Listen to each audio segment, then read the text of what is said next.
The dim streets cast eerie shadows. One sat in her wheelchair waiting for her grandma to make a call. She was nervously looking around with fearful eyes. She clenched her fist, digging her nails into her palm when she heard unfamiliar footsteps. "Hey Patrick, isn't that cripple wine?" She heard a familiar voice closer. She looked to the right side from where two guys who were her bullies in the past coming towards her. "Brian, Patrick," she mumbled with horrified eyes and glanced at the direction where Grandma went, but she was nowhere. Her palms were sweating, knowing they weren't good news. "I see cripple is here. She's such a pitiful girl." They surrounded her and began dragging her wheelchair while they followed her. "Are you deaf and mute as well?" Brian held the wheelchair from behind. "Let me go," she muttered and looked around, but no one was present there. "Not so easily." He crouched towards her. "Do you remember the slap you placed on my face in front of the whole school?" He said through gritted teeth and stood while Brian sat on the footpath. "And what about you? You people bullied me to death." "The slap was nothing," she said furiously. Patrick chuckled, going behind. "This attitude of yours crippled you." One swiftly began dragging her wheelchair. Both of them laughed, knowing she couldn't run away. With a jolt, her wheelchair tripped, causing her to lose balance and fall to the ground along with it. She hissed in pain as her palms and elbows came perilously close to scraping against the rough surface. "Poor Wine," she heard them say, tears pooled in her eyes, blurring her vision. "Let me go, please," she pleaded, crying silently. Brian picked up her wheelchair and threw it away. "Why so easily? Just now you pleaded. I want you to beg me." He grabbed her by hair harshly and raised his hand, but a growl made him startled. "Leave the girl." Theo was lying on the bonnet of his car and staring at the sky, lost in a deep thought, but he heard a girl's sobs and came towards them.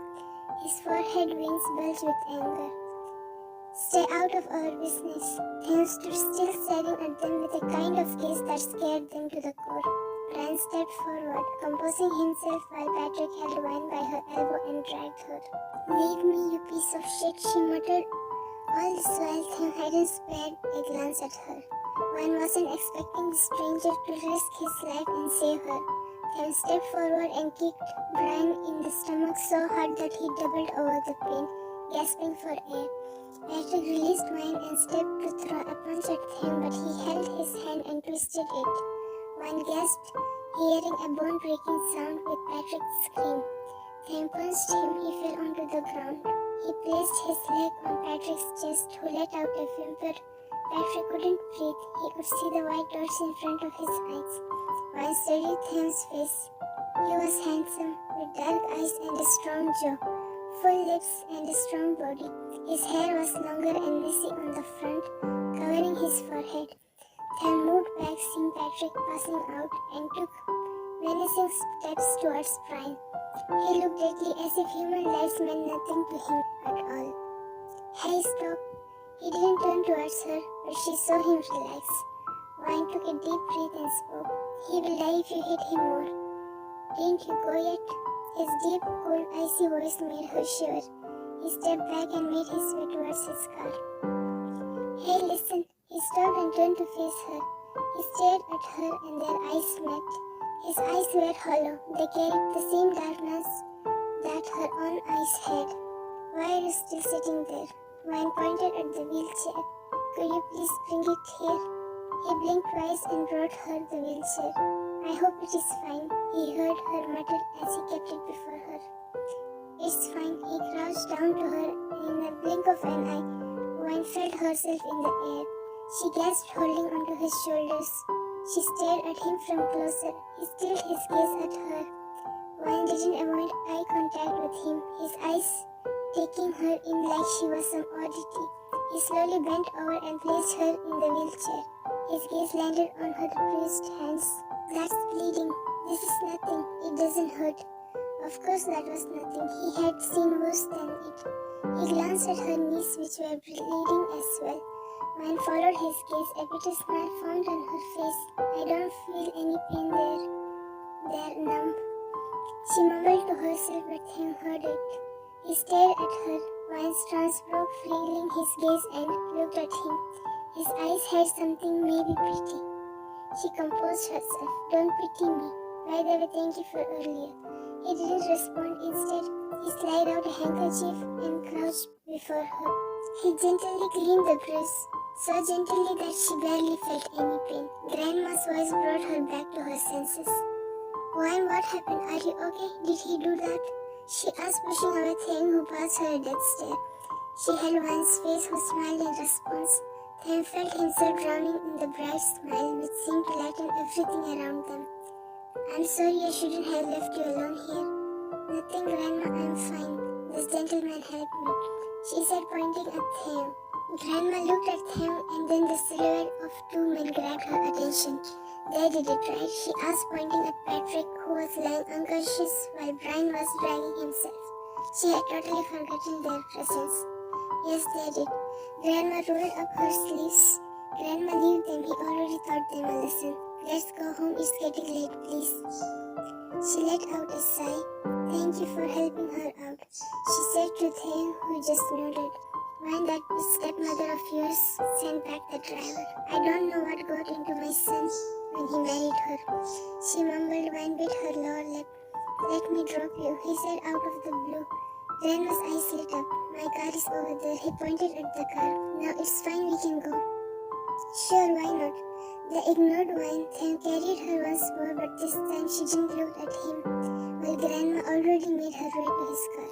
This is not needed. You already helped me, she said, subconsciously inhaling his cologne. What were you doing here? He ignored what she said.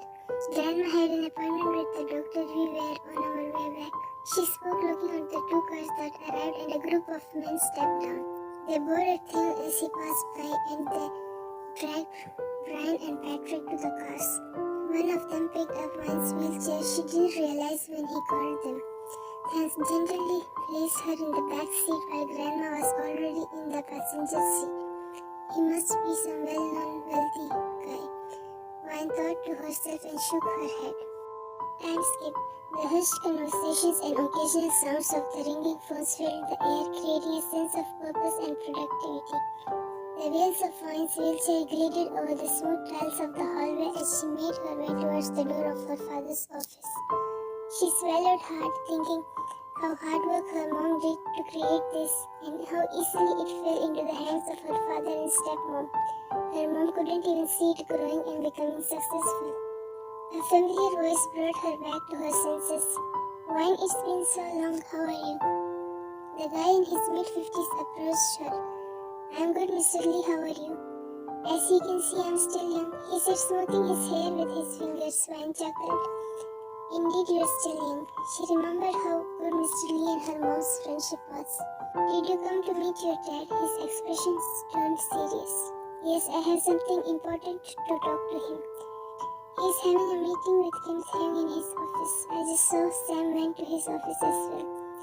Seems like I'm at the right time. I'll meet you later, Mr. Lee. Mr. Lee nodded with a smile while made her way to the office nervously. Her eyes caught the sight of Sam entering the office. She composed herself. Approaching, she had to help her sister at any cost, and slide open the door. Meanwhile, Th couldn't take Wine off his mind. His mom had seen a girl for him to marry. His mom forced him to meet Mr. Chui, but Th already made up his mind to reject her. He was arrogantly sitting on the sofa in the corner of his office. Th felt like shooting this old man in the skull as he couldn't stop saying how beautiful his daughter was and how much profit this marriage would bring to their business. Th's thoughts were drawn to Wine once more. Would you please shut up, old man, he said to Mr. Chui, whose face reddened due to embarrassment. I'm not interested in your daughter a bit, and I don't give a shit about how she is, he muttered and stood. But he was interrupted by the knock on the door. A young girl entered, grabbing their attention. Sam, this is Kim Th. She was standing with the lower head, fidgeting her fingers. The door opened once more, revealing Wine. Subconsciously, Th's gaze drifted to the door. What are you doing here, Wine? He heard Mr. Chui say. I'm here to talk to you, Dad, she said, coming forward but froze, seeing Th. I'm having an important meeting. The money will be transferred to you, Nongo. He spoke coldly while looked at him with pained expressions which Th noticed. I don't want your money, she composed herself. I'm here to talk about Sam. Mr. Chui raised his brows. Dad, she's just 18 years old. You can't force her to marry like this. That too with a mafia. Then showed his hands into his pockets, watching the family drama. This marriage is important for our business. You are no one to decide anything. They argue as if they had forgotten Thank's presence. Dad, I don't want to marry, she mumbled in a timid tone. Marriage is not a business, Dad. It's a strong relationship between two people. Stop getting on my nerves, Wine. He snapped at her, making her startled. If you really care for your sister so much, then marry the son of Blanchard. I'll drop the idea of Sam's marriage. Wine stared at him with disbelief. Everyone knew how Blanchard's son was. Dad, their son is a fool, mentally ill. How could you think of marrying only to him? She said in a low tone. Then clenched his jaw. He felt anger rushing through him. Neither I nor Sam will marry someone. She held Sam's hand. Don't be so arrogant, Wine. No one will marry a useless, crippled girl like you. Tears streamed in her eyes. Sam opened her mouth to speak, but Wine squeezed her hand. Sam crouched before her. I'm sorry, Uni. I shouldn't have called you here to talk to him. She mumbled while tears rolled down her eyes. Wine wiped her face. Hey, don't. I'm used to it. It doesn't matter.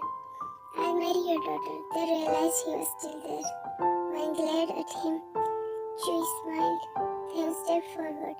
Really, that's great, Sam. Then cut him off. I didn't say which daughter. He fixed his dark eyes on Wine. I want to marry Wine, he said casually. Her eyes widened. What, Wine? But Sam? He left his sentence incomplete, seeing Thank's glare. Wine was shocked. She didn't know he was Thank the Mafia. She hadn't asked his name, so she didn't know it. Chewie, I'm not asking you, I'm telling you, he said, taking out his gun from his pants. I'll not marry you. He raised his brows at her. I didn't ask you either. But I'm telling you I won't marry you, she emphasized each word. You don't have an option. Besides, you owe me. I'll pay it back, but not like this. Fine, if you don't agree, then your sister has to marry the Blanchard's son or die. He said brutally and pointed his gun on Sam's head. No, she whispered, shaking her head in denial. Her dad opened his mouth to speak, but Sam interrupted him once more.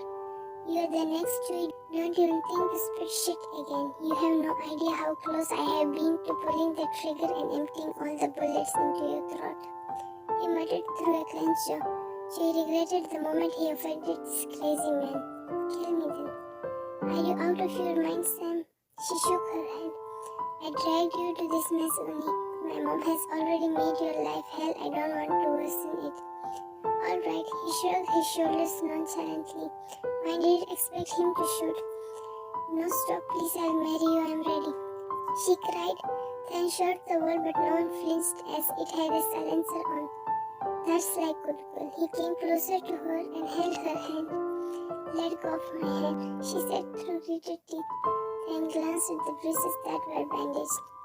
Don't move your hands. Something in his tone made her still. He lifted his hand, moving it closer to her face, and wiped the tears. Be ready tomorrow. We'll go to my house. He stood, shoving his hands into his pockets. Don't even try to run away from me. I'll have my men around you, he said while his phone rang. He patted her cheek and answered the call, walking out. Next day, the air in the living room was filled with tension. Grandma was pacing back and forth. Grandma, you'll get tired. Grandma glared at her. It's all because of you. Wasn't your mom enough to ruin Wine's life? She muttered through a clenched jaw and glanced at Wine, who was staring at an invisible point. Sam lowered her head, biting her lips. I know, Grandma, I didn't mean to drag Uni, she mumbled in a low voice.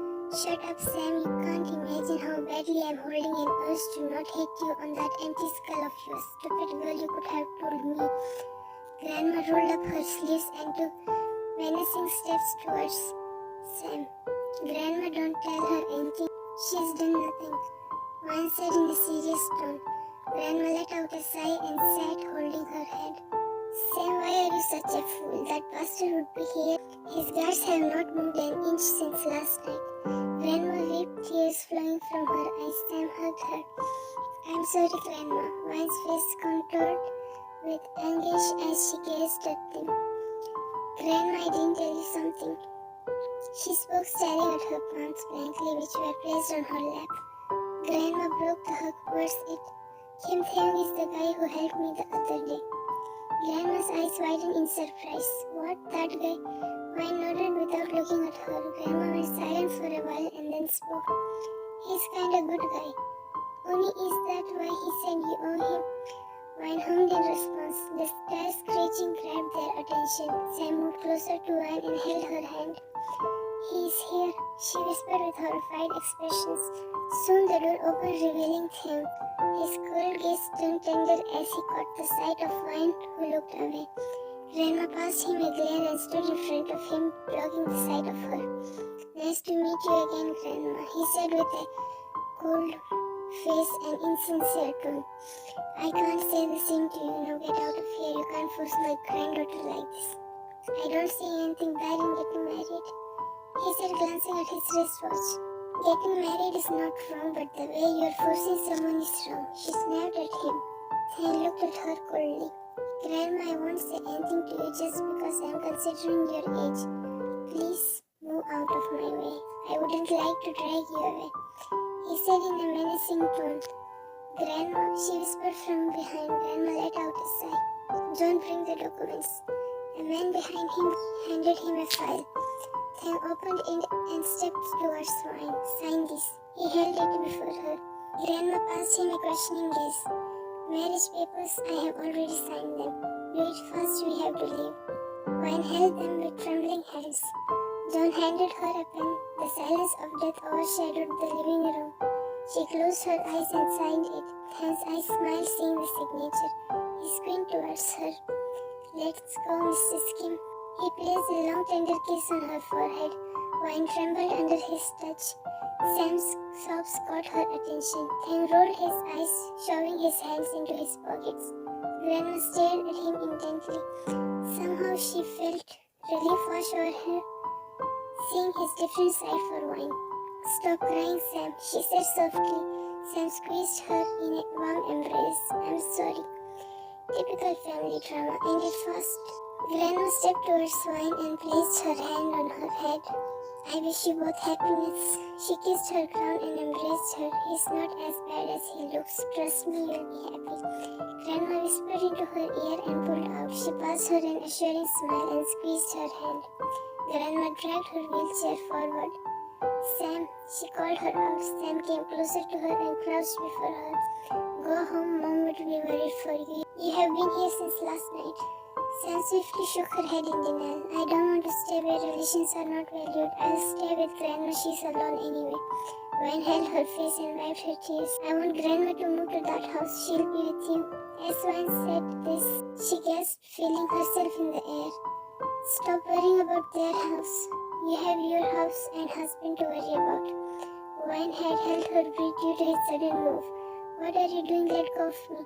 She wiggled in his grip, but he ignored it and made his way out. Wine started throwing punches at his chest and shoulders, but it had no effect on him. Time skipped. They arrived at Than's mansion in a silent drive. This time Than didn't leave her, seeing her on the verge of crying. He dragged her wheelchair inside the house when they heard a sharp feminine voice. Stop there. Than ignored it. I said stop him. I'm not in the mood to argue, Mom. Save it for next time, he said in his usual cold tone. Wine glanced at Mrs. Kim, who was throwing daggers at her. I can't believe this is you, Than. You have lowered my head in front of my friend. You were told to marry her daughter Sam, not this girl. She fooled you for her own good. She yelled. Wine swallowed hard, lowering her head. Not a word against my wife. I promise you wouldn't like what I will do to you. I'm not your puppet. I married the one I liked. If you have a problem, that's the door. Get out. He made his way to the bedroom, leaving Mrs. Kim in daze. You are being rude, Than, because of this cripple. She can't even give you a hair. They heard Mrs. Kim's voice from behind. Wine's heart sank hearing her words. Than closed the door and moved closer to her. Wine stared at his face, trying to find any kind of disappointment for her, but she got none. He lifted her and placed her on the bed gently.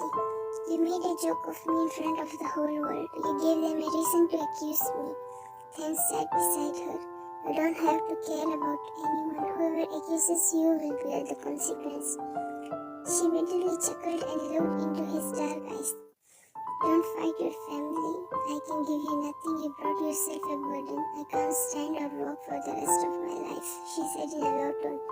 I don't want anything from you. I just want you to be by my side. Even if you can't walk, that doesn't matter to me, but I'll find the best doctor for you. You'll be fine. He gently touched her cheek with his hand. You just pity me. Once you get bored of me, you realize I was just a burden to you. Her eyes loved on his. With a gentle motion, he pressed his hand against her cheek. You're just being insecure because of what Mom said. I have accepted the way you are. They kept staring at each other until his phone rang. Hank fished out his phone and glanced at the caller ID. The nurse will be here to help you and take care of you. I have to go to an important meeting.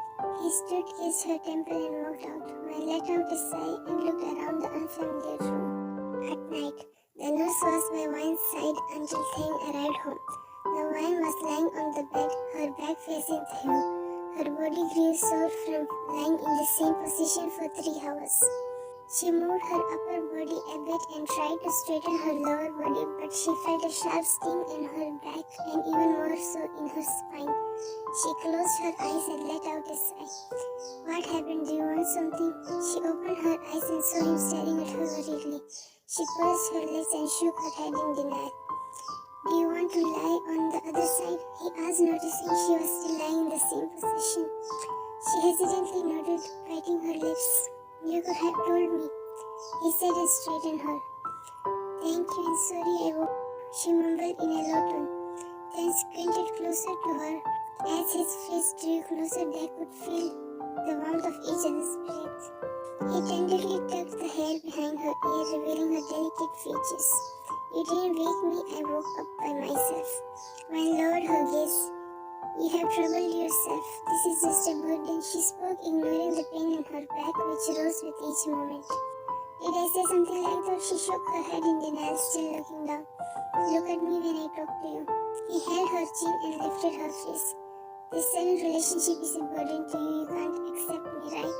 Wayne stared at him blankly. She let out an inaudible whimper due to the sharp pain. Her eyes shimmered with tears. What happened? My back hurts, she whispered through teary eyes. Hey, don't cry. Very evident in his voice. Can you please give me the medicine?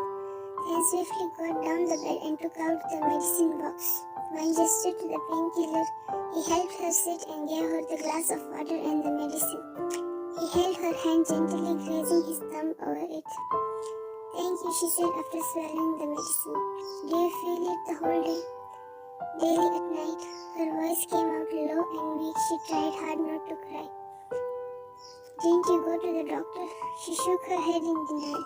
A year ago, when the incident occurred, at that time, the doctor prescribed these medicines. Came from a year ago. Didn't you go for a checkup again? She was mesmerized by his dark eyes.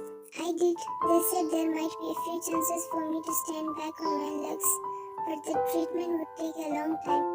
I didn't care much, as they weren't sure if I would be able to stand or not. She didn't know why, but she told him. He's such a bastard. Are you really biologically related? She nodded, forgetting the pain.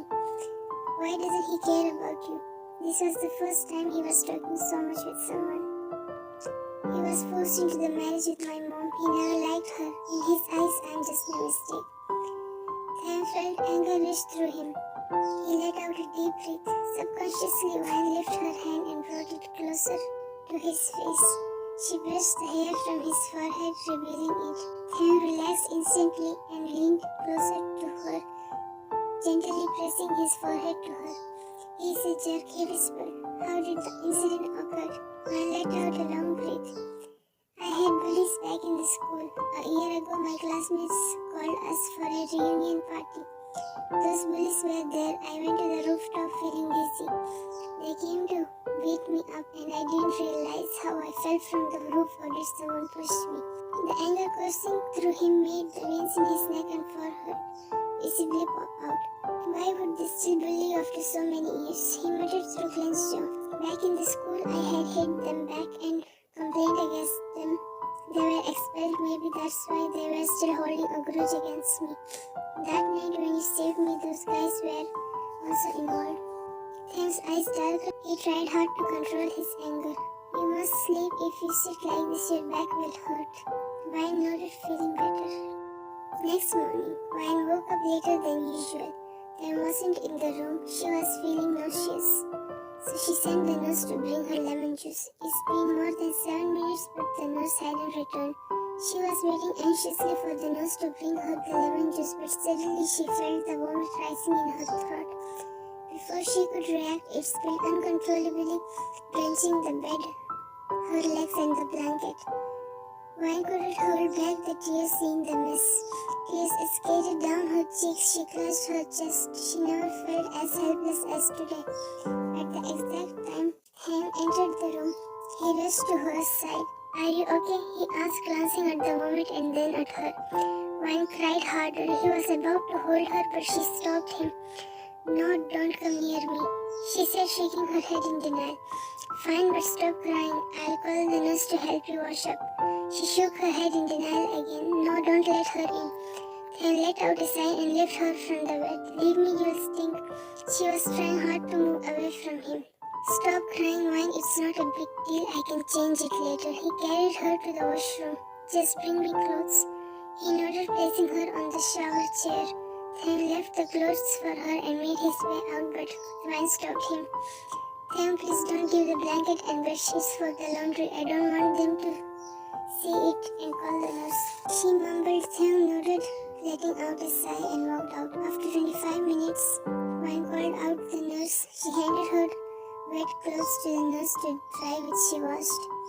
The nurse walked out, and after a few moments, Theo entered. He had changed his clothes. He scooped her in his arms and made his way out. Wine bit her lower lip to hold back her sob. Will you please stop crying? He said coldly, while the tears that Wine had tried so hard to hold back streamed down her face.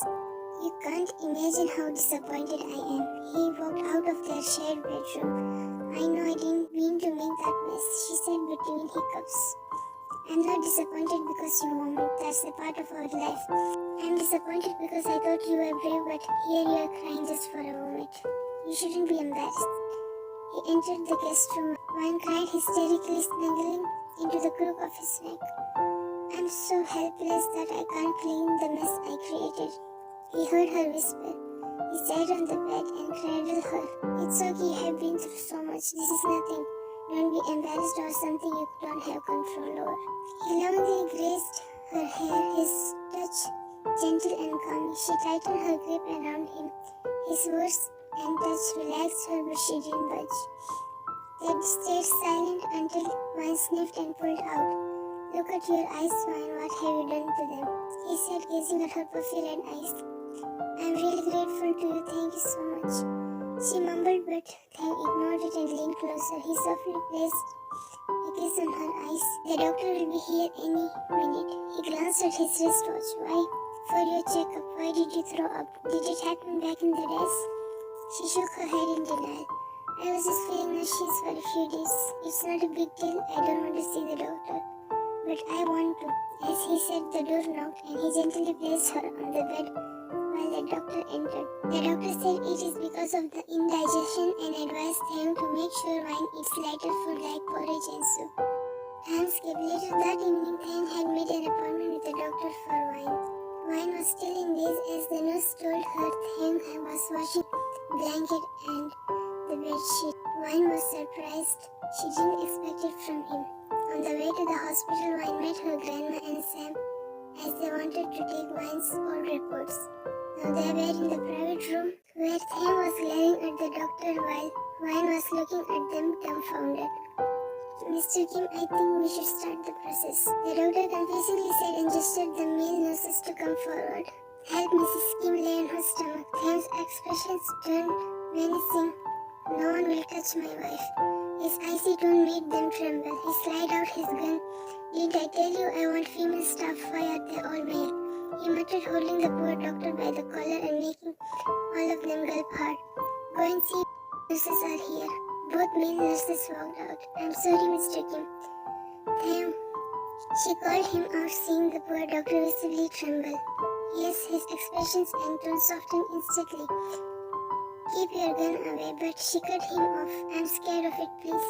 He swiftly released the doctor and went closer to her. What happened? He cupped her face. Q.'s lips slightly curved into a smile, seeing someone other than Sam and Grandma worried for her. She liked the feeling of getting along with him. Nothing, just keep that gun away. She held his hands. He nodded while Nurse knocked the door and entered. Few days later, Q.'s treatment has been started. Somewhere in her heart she is scared, but even if after the surgery she will remain the same, will Sam be disappointed?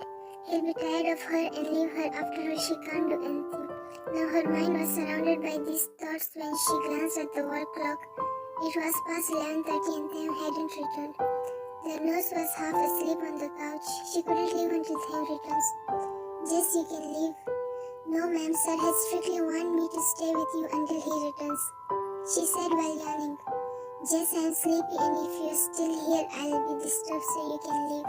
Jess thought for a while. Are you sure, ma'am? Wine nodded while the nurse went away. She let out a sigh and closed her eyes. Her thoughts drifted with him once again. She didn't even see him in the morning. Usually he calls her several times, but today he didn't call her. She picked her phone and dialed his number, but it was off. Wan let out a sigh and closed her eyes. She didn't know when she fell into a deep slumber. Amid her sleep, she felt a gentle movement. Her eyes fluttered open and relief washed over her, seeing him.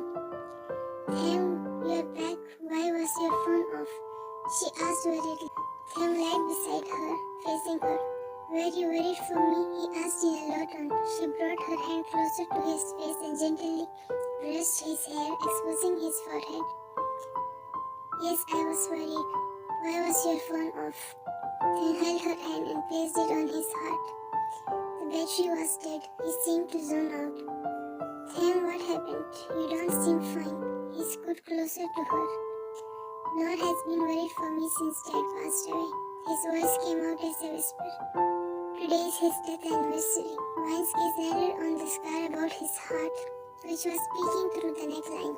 How did you get this scar? She asked, touching it gently. His expression turned pain as if he could still feel the pain there. He went silent, closing his eyes. She assumed he might not want to talk about it. Were you with your mom today? Tham let out a sigh and leaned closer, burying his face in the crook of her neck. Mom hates to see me the most on this day. I was 14 when I got this scar. Dad had to go on a mission, so Mom forced me to go with him. I wasn't trained enough. His muffled voice came out hoarse. Q.'s hand glided delicately through his hair, comforting him. Some of our people betrayed us. I and Dad got into the hands of our enemies. They brutally killed Dad. I was stabbed several times. I couldn't save him. They left us thinking I had died as well, but I was just unconscious and fell into a coma. Mom blamed me for Dad's death. She said I was weak, that's why I couldn't save him. She's disappointed in me because of Dad's death. Q felt wetness on her neck. He was crying and the thought of his tears shattered her heart. She had always seen him as a strong man, but now he was still a 14-year-old boy who was longing for his parents' warmth. She could feel the weight of his sorrows. You were just 14-year-old. How did she expect you to save your dad? It wasn't your responsibility, you were his responsibility. Why did they even send you between those demons? She didn't realize when her own tears trickled down her face. Tham pressed his face more into her. After a few moments, he pulled out and composed himself. Anything doesn't matter anymore. Dad lost his life. I avenged him. Everything ended except for Mom's disappointment. He spoke in a cold tone. Why is she like this? She wiped his face. I don't know. She was in depression for several years. She says I remind her of Dad. I looked like him, but I was weak, unlike him. That's why she forced me into the mafia world to make me strong. He spoke to her from the bottom of his heart. Somewhat we both are the same, she whispered in a teary voice. Enough, stop crying. He pulled her closer and cradled her. Both of them went silent. Only their breaths could be heard. Wine, she hummed in response. You're the best thing that ever happened to me. I have been feeling different emotions with you. You brought me to life just by your presence. I have fallen hard for you. She pulled out and looked at him. Will you remain the same even if my legs don't heal? They'll heal in a few weeks. You'll go spinal surgery. I know, but I still don't feel anything. Just pinched my feet several times, but I feel nothing. She spoke, lowering her gaze. It's okay if you don't feel anything. At least we can hope for the best. She just nodded, locking her eyes on him. 3 months later, all these months she got to know that 𝐾𝐬 had found her bullies, including Patrick and Brian, and made sure to break their both legs. My surgery was complicated but successful. She still hadn't gained the strength and flexibility. She's still undergoing physical therapy, hoping she will walk on her own someday. Now Sam was holding her hands while she was taking baby steps. Come on, Uni, why are you so scared? You can walk. No, Sam, don't leave my hand, I'll fall. She tightened her grip around Sam's hand. You won't fall, Uni, that's just a fear, you must overcome it. She said and released her hand. Wine gasped as she stumbled, but soon she saw herself walking without relying on someone. Sam, I can walk, see, she muttered overjoyed. Sam smiled widely and rushed to her. I'm so happy for you, Uni. She embraced her in a tight hug. It's all because of 𝐾𝐬, she whispered through teary eyes. They pulled out hearing Grandma's gasp, who walked out of the kitchen. Why? She smiled and stepped towards Grandma. You can't imagine how badly I wanted to see you stand back on your feet. She said and hugged her. Wine smiled widely. She couldn't wait to see 𝐾𝐬's reaction. Enough of emotional drama. Grandma, is the lunch ready? I'm starving. Yes, I cooked Wine's favorite dishes. I had come to call you for it. They pulled out and walked to the dining room. At night, 𝐾𝐬 exhaustedly arrived home. He walked to his bedroom lazily, hoping to see Wine's face, but the room was empty. He frowned and walked to the washroom door. Wine, he called her out, knocking on the door, anxious to see her. She was literally his stress relief. Wine, I'm here, 𝐾𝐬. He heard her voice from behind. He stopped seeing her walking towards him. Her eyes were glowing differently today. It felt like a dream. He blinked his eyes several times. Wine stood right in front of him. You can walk. His voice came out in a whisper. She nodded with a smile. 𝐾𝐬's lips twitched into a wide smile. You did it. He held her close to his chest and lifted her. Wine gasped as he thrilled her. I can't describe in words how happy I am. Wine wrapped her arms around his neck. The room was filled with their soft giggles. It's all because of you. Thank you so much for coming into my life, even if you used the wrong way. 𝐾𝐬 chuckled, still holding her. Wine leaned closer to him, their breath intertwining. I love you so much, she whispered over his lips. 𝐾𝐬 tightened his grip. She pecked his lips softly and pulled away. 𝐾𝐬 stared at her and grabbed her by the back of her neck, pulling her into a deep kiss. Wine gave in and closed her eyes. Their lips finally parted, a soft smile playing on their lips as they savored the lingering connection between them. Their eyes remained locked for a moment, filled with love and affection. 𝐾𝐬 rubbed his thumb over her lips. Your smile makes me feel alive. Knowing that my smile has such a positive impact on you makes me feel incredibly special. She spoke, burying her face into his chest and inhaling his cologne. You're more than special. He kissed her crown. They went silent, feeling each other's warmth and presence. Time skip. 5 years vanished into thin air, leaving countless memories. Their bond grew stronger than ever. With 𝐾𝐬's help, Wine transferred her mother's shares on her name, leaving 20% for her father. Other than Grandma and Sam, they weren't in contact with anyone. Over the time, Grandma has become weak and sick. 𝐾𝐬 and Wine's love is an unbreakable bond, woven with trust, understanding, and support, and caressing their souls, warmth and tenderness. But for a few weeks, Wine has been feeling insecure, thinking she can't conceive. She had a long-term treatment, yet it didn't affect her. Even 𝐾𝐬 said it wouldn't matter to him if they didn't have a child. He just wants to be with her. She thinks he might not need it now, but what if in the future he feels the emptiness in their relationship? A few times she coincidentally met Mrs. Kim, who mocked her and told her to let 𝐾𝐬 marry someone else as she couldn't give him a child. Today it was Sam's engagement ceremony. Wine didn't want to see her father and stepmom, but Sam and Grandma insisted her to come. Though she was standing in a corner as Grandma was busy with the relatives while some of Thames' business partners dragged him away. Her gaze landed on Mrs. Kim, who was talking to a few ladies, while internally facepalmed herself. Why didn't she think earlier that Mrs. Kim would be here? Mrs. Kim looked at her and smiled while looked around for him, but he was nowhere.